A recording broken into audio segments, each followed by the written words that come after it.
મંત્ર જાપથી મહાભાવ સમાધિ પણ શક્ય બને છે.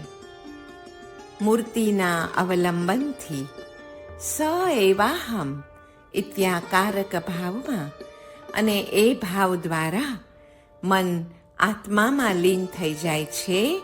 તે પણ મહાભાવ સમાધિનો જ એક પ્રકાર છે.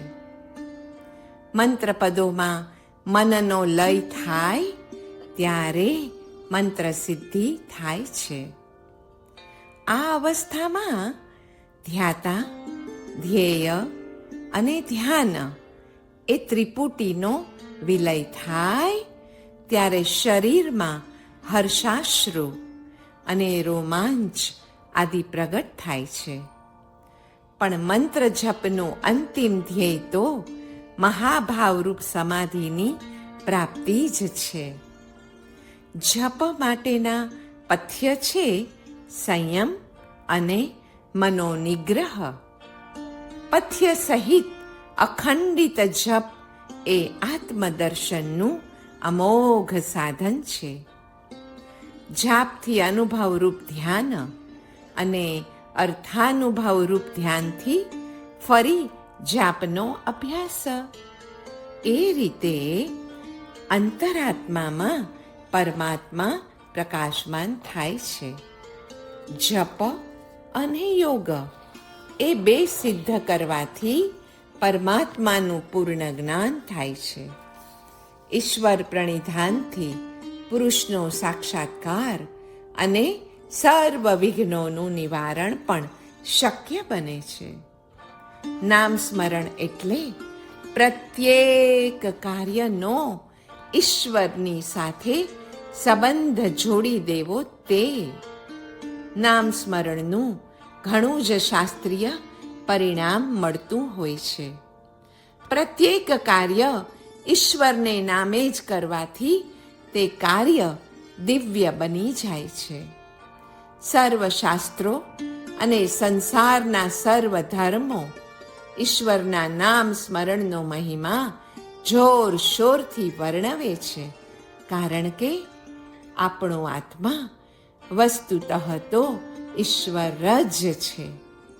તેથી ઈશ્વરનું રટણ સતત કરવાથી ઈશ્વર જ થવાય એ વાત બુદ્ધિગમ્ય છે.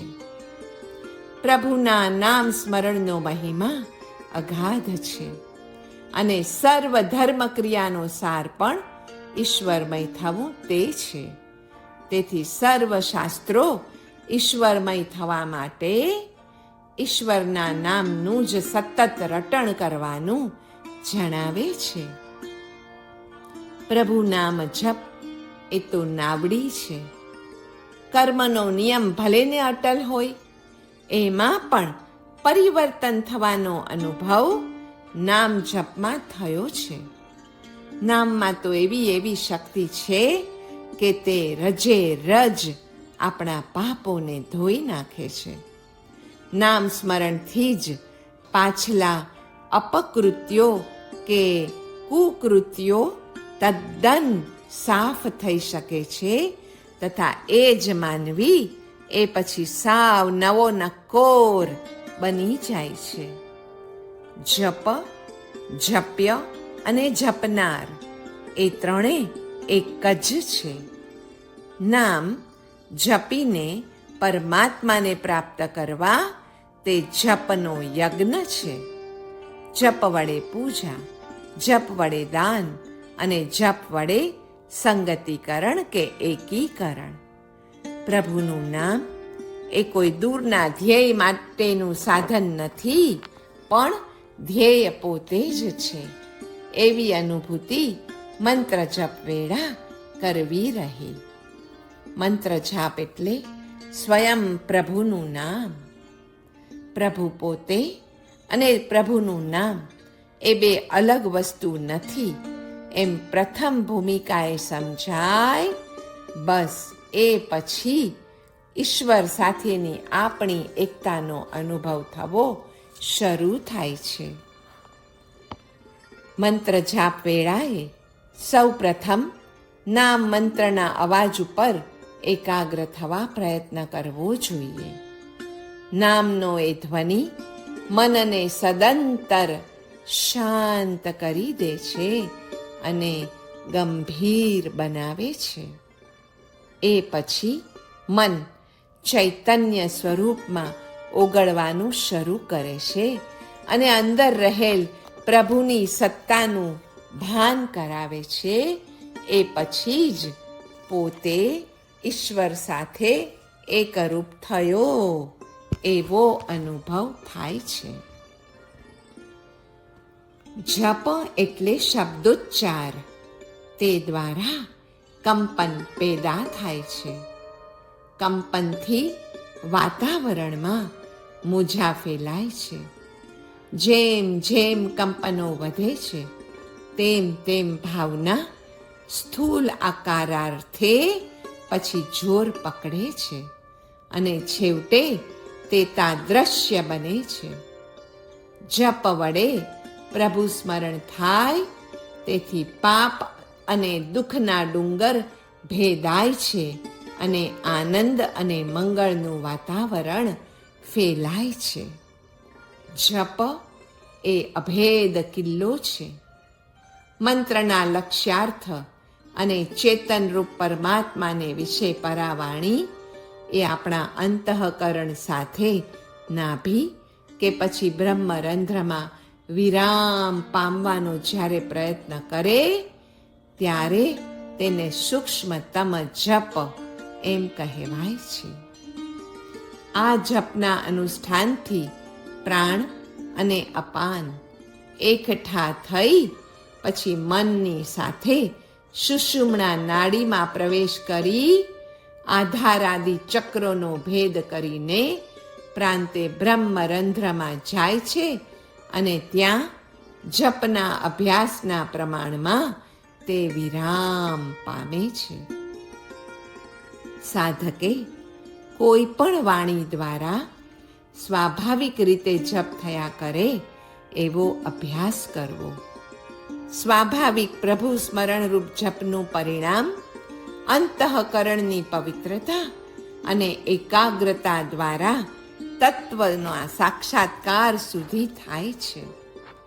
જપ એટલે સંસારના દુઃખોથી ભય પામેલી અને પરમાત્મામાં પરમ અનુરાગ વાલી થયેલી અંતઃકરણની વૃત્તિ સાંસારિક વિષયોનો જપ કરવાનું કાર્ય મૂકી દઈને આચાર્યોપદિષ્ટ પરમાત્માના નામનો અથવા પરમાત્માની સાથે નમસ્કાર વડે સંબંધ રાખનારા શબ્દનો વૈખરી, મધ્યમા, પશ્યંતી અને પરાવાણી દ્વારા ઊંઘ અને બીજા વિચારોના પરિત્યાગપૂર્વક અનુક્રમે સ્થૂલ, સૂક્ષ્મ, સૂક્ષ્મતર અને સૂક્ષ્મતમ ઉચ્ચાર સાધક જ્યારે વારંવાર અને આદરપૂર્વક કર્યા કરે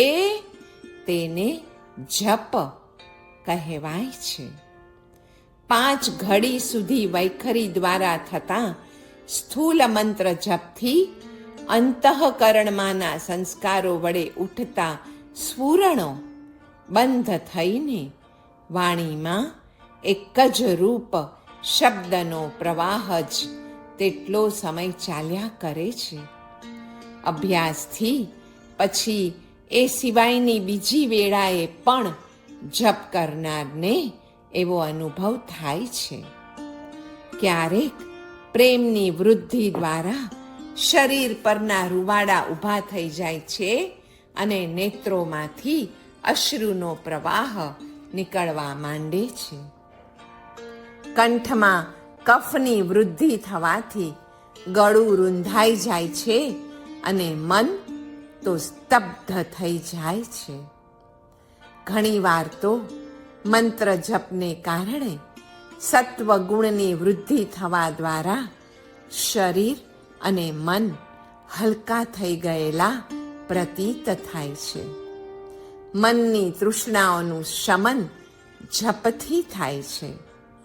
સ્થૂલ જપથી કેટલીક વાર મન આનંદથી ભરાઈ ગયેલું કે મનમાં ઉત્તમ વિચારધારાનો પ્રવાહ વહેતો જણાય છે. મધ્યમાં વાણીમાં લાગટ 5 ઘડી સુધી ચલાવવામાં આવતા સૂક્ષ્મ જપ દ્વારા જપ કરનારના ગળામાં એક જાતનો કોમળ અને આનંદ આપનારો સ્પર્શ અનુભવાય છે. અંતર્મુખ થયેલું મન પ્રકાશ તથા આનંદનો અનુભવ કરે છે. સ્થૂલ શરીર હલકું થયેલું અને તેની આસપાસના પ્રકાશ અને આનંદમાં જાણે ગળવા લાગતું હોય, જાણે કે તેમાં ભળી જતું હોય એમ જણાય છે. અથવા પોતાના મનુષ્ય ભાવનું તથા પોતાના મનની સંસારની તૃષ્ણાઓનું શમન થતું પછી તેને અનુભવાય છે. સૂક્ષ્મતર જપ એટલે હૃદપદ્મમાં એટલે કે હૃદયરૂપી કમળમાં પશ્યંતી વાણી વડે સ્ફુરતો જપ. તેનું અનુષ્ઠાન 5 ઘડી સુધી ચાલવાથી જપ કરનારના મનમાં આનંદ અને પ્રકાશનું વધારે અને વધારે ભાન થવા લાગે છે. બહારના સ્થૂલ વિષયોનું તુચ્છપણું પણ વધારે સ્પષ્ટ રીતે જણાવા લાગે છે અને એક ધારા ચાલતા જપમાંથી તેના મનને પછી વિરામ પામવાની ઈચ્છા થતી નથી. શરીર અને જગતનું કોઈ વાર તો કેટલાક સમય સુધી વિસ્મરણ થઈ ગયેલું પણ જણાય છે. ઇન્દ્રિય, પ્રાણ અને મનના બાહ્ય વેગો અને આવેગો દૂર થઈ તે સર્વના પ્રવાહો હૃદય ભણી પાછા વળેલા જણાવા લાગે છે અને બ્રહ્મરંધ્રથી ટપકવા લાગેલા નિરૂપમ અમૃતપાનથી ક્ષુધા અને તૃષાની પીડા પણ પૂર્વ પેઠે અનુભવાતી નથી. જાપના સ્થાન જોઈએ તો ઉત્તમ સ્થાનો છે. કોઈ તીર્થ સ્થળ, નદીને તીરે, પવિત્ર જંગલ કે વન અને પ્રાચીન દેવાલયો આદિ.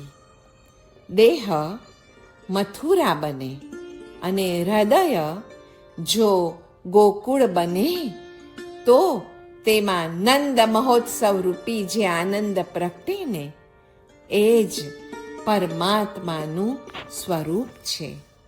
જ્યારે અંદરથી જ આનંદ જન્મે અને અંદરથી જ આનંદ મળે તે ઘડીએ પરમાત્મા પ્રગટ થયા છે એમ જરૂર માનજો. જાપ એકવાર સૂક્ષ્મ થાય અને એ સૂક્ષ્મ થતાં જ બધા જ પાપનો ક્ષય થવા લાગે છે. પણ એ માટે અભ્યાસ અને વૈરાગ્ય એ 2 અચૂકપણે જોઈએ. જાપ સિવાયના કાર્યને ભૂલી જવું એ વૈરાગ્ય કહેવાય છે. જાપ વખતે આપણી વૃત્તિઓ ઉપરામ પામવી જોઈએ. તેનો ઉપશમ થવો જોઈએ. આશ્રવનો ત્યાગ અને સંવરની પ્રવૃત્તિ તો જાપ વખતે સતત જોઈએ. એવું લક્ષ્ય હોવું જોઈએ કે આ જાપથી બસ હવે તો અનિત્ય સુખને બદલે નિત્ય સુખમાં જ પ્રવેશ પામી લેવો છે.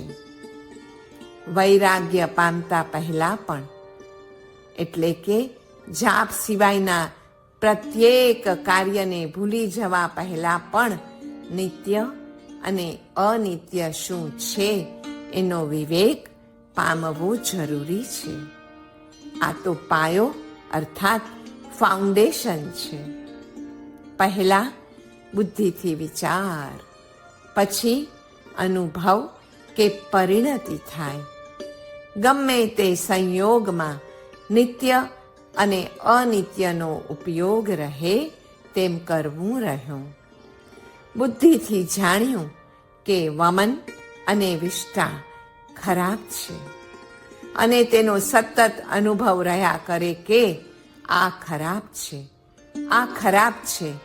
બસ તેનું જ નામ અનુભવ કે પરિણતિ છે.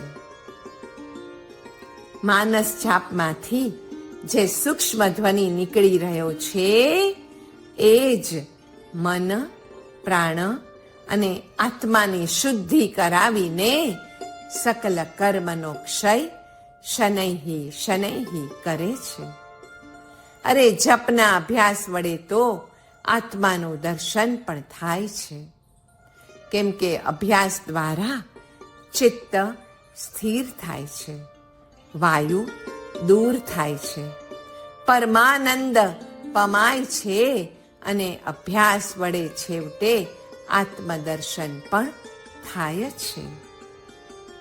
રેચક પૂરક કુંભાહા ગુણત્રયમ સ્થિર કૃતિ સ્મૃતિ હક્કા નાદો ધ્યાનમ ધ્યેયૈકત્વમ તત્વમ ચ જપ ભેદાહા.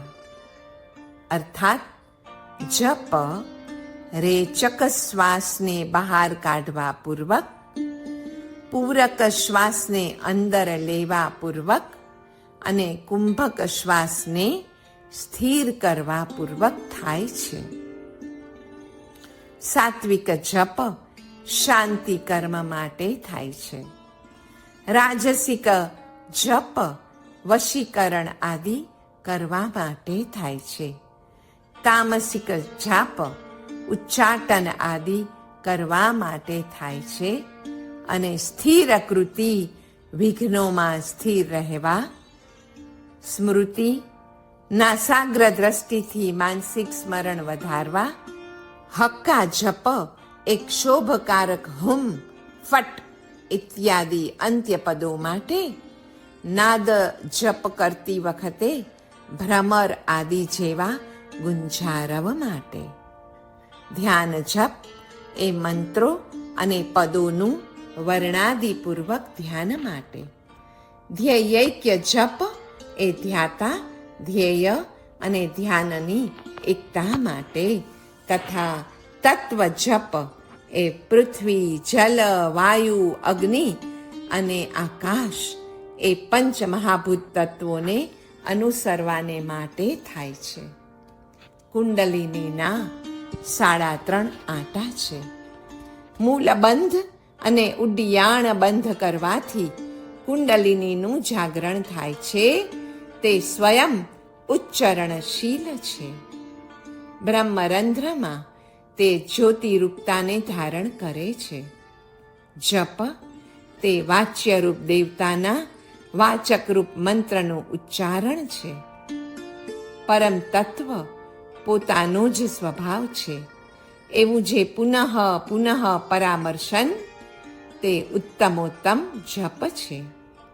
પુનઃ પુનઃ પરામર્શનના સદ્ભાવથી નાદના જે આંદોલનો સતત રીતે જન્મે છે એ તાત્વિક જપ છે.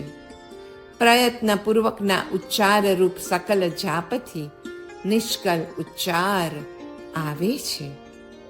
જપ જ્યારે પ્રાણસમ થાય ને ત્યારે મનની એકાગ્રતા ખૂબ વધી જાય છે અને અનાહત નાદ એ રીતે જ્યારે 10મે દ્વારે પહોંચે ત્યારે ભેદ જ્ઞાની તેને તન્મયી ભાવ એવું નામ આપે છે.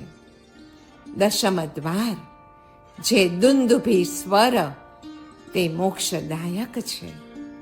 અભ્યંતર પરિકર રૂપ કલા બિંદુ વગેરેથી સહિત એવો અર્હમ મંત્ર તે દીપ્ત છે અને તપ્ત કલા શબ્દ એ મંત્રની દીપ્તતાનો સૂચક છે.